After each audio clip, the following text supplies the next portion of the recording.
नमस्कार दोस्तों, आज हम जानेंगे योग कारक ग्रह, कारक ग्रह, बाधक ग्रह और मारक ग्रह के प्रभाव व उपायों के बारे में। तो सबसे पहले योग कारक ग्रह के बारे में जानते हैं। योग कारक ग्रह क्या होते हैं? जो केंद्र और त्रिकोण के मालिक हो। इसमें शुक्र जो है वो केंद्र का भी मालिक है और त्रिकोण का भी मालिक है, इसलिए वो योग कारक ग्रह हो गया।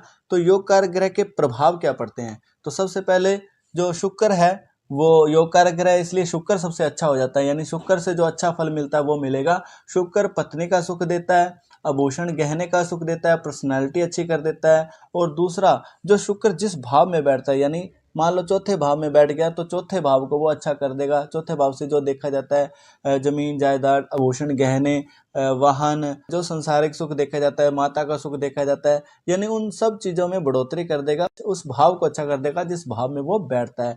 और तीसरा, जिस भाव में उसकी दृष्टि होती है, यानी 10वें भाव में दृष्टि है तो 10वें भाव को भी वो अच्छा कर देगा। यानी 10वें भाव से जो देखा जाता है कामकाज का सुख देखा जाता है, पिता का सुख देखा जाता है, यानी उसमें भी अच्छा वो फल देगा।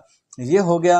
बस शर्त यह है कि वो शुक्र ग्रह यानी जो भी योग कारक ग्रह है वो बाल अवस्था में ना हो, मृत अवस्था में ना हो और अस्त ना हो। क्योंकि जब वो बाल अवस्था, मृत अवस्था में या अस्त अवस्था में होता है तो वो ग्रह कमजोर हो जाता है और अपना शुभ फल नहीं दे पाता। तो ऐसे अगर मान लो कोई ग्रह अच्छा है और वो कमजोर हो गया है तो उसको बलवान करने के लिए हमें क्या करना है? रतन डालना है। अगर कोई ग्रह अच्छा है तो और वो कमजोर अवस्था में पड़ा है तो उसके लिए हम क्या कर सकते हैं? रतन डाल सकते हैं।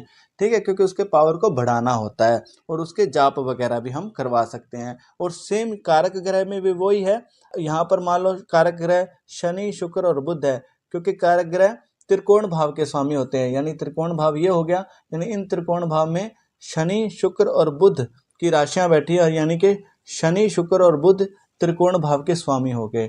और ये आप तो खुद अच्छे फल देंगे ही देंगे और जिस भाव में बैठेंगे उस भाव को भी अच्छा करेंगे और जिस भाव में उसकी दृष्टि है उनको भी अच्छा करेंगे। यानी सेम योग कारक ग्रह की तरह ये फल देते हैं। ये हो गया। अब इनका भी सेम रूल है, बाल अवस्था, मृत अवस्था, अस्त अवस्था में ये नहीं होने चाहिए। अगर इन अवस्था में है तो इनका रतन डाल सकते हैं, जाप करवा सकते हैं। ये इनके उपाय हैं। ये हो गया। अब चलते हैं बाधक ग्रह की ओर।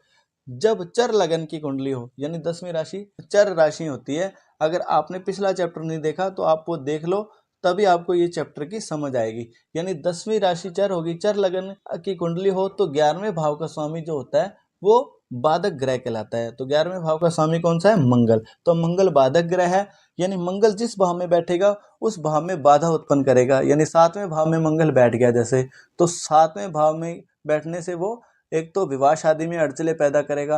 अगर कोई पार्टनरशिप का काम करना चाहते हो तो उसमें भी वो अड़चले पैदा करेगा जब इसकी दशा अंतरदशा आएगी तब। ठीक है, तो इसके लिए हमें उपाय क्या करने चाहिए? अगर कोई ग्रह बुरा है तो उसके लिए हमें दान करने चाहिए। ठीक है, यानी मंगल की जो वस्तु है हमें दान करनी चाहिए, लाल चीजें दान करनी चाहिए जिससे मंगल ग्रह अच्छा फल दे सके। ये हो गया। अब मारक ग्रह की ओर चलते हैं। तो मारक ग्रह इसमें कौन है? प्रबल मारक ग्रह तो चंद्र है, क्योंकि शनि तो कारक ग्रह हो गया, यानी शनि तो कैंसिल हो गया क्योंकि अच्छा लेना है हमें। ठीक है, पिछला चैप्टर देख लो। अगर कोई कारक और मारक हो तो उसे कारक गिनना है। तो शनि तो कारक हो गया, अब बचा चंद्र, तो चंद्र मारक ग्रह कहलाया। तो चंद्र जहां पर भी बैठ जाएगा उस भाव को भी हानि पहुंचाएगा, जहां पर दृष्टि है उसको भी हानि पहुंचाएगा और खुद भी अशुभ फल देगा। यानी चंद्र से क्या क्या अशुभ फल मिलते हैं? चंद्र माता के सुख में कमी कर देता है, मन खराब रहता है, सबसे पहले तो ये हो जाएगा। दूसरा, चंद्र दूसरे भाव में बैठा है तो दूसरे भाव से क्या देखा जाता है? धन का सुख देखा जाता है, कुटुंब का सुख देखा जाता है, उसमें भी कमी कर देगा। और चंद्र की दृष्टि 8वें भाव में पड़ रही है तो 8वें भाव में यानी आयु देखी जाती है, आयु को कम कर देता है, मृत्यु तुल्य कष्ट भी देता है। यानी इससे इस प्रकार की हानियां होंगी। और दूसरा, अब इसके उपाय क्या हैं?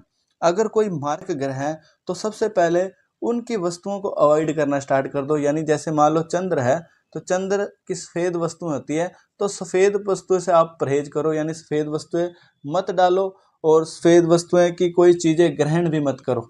ठीक है, एक तो ये हो गया।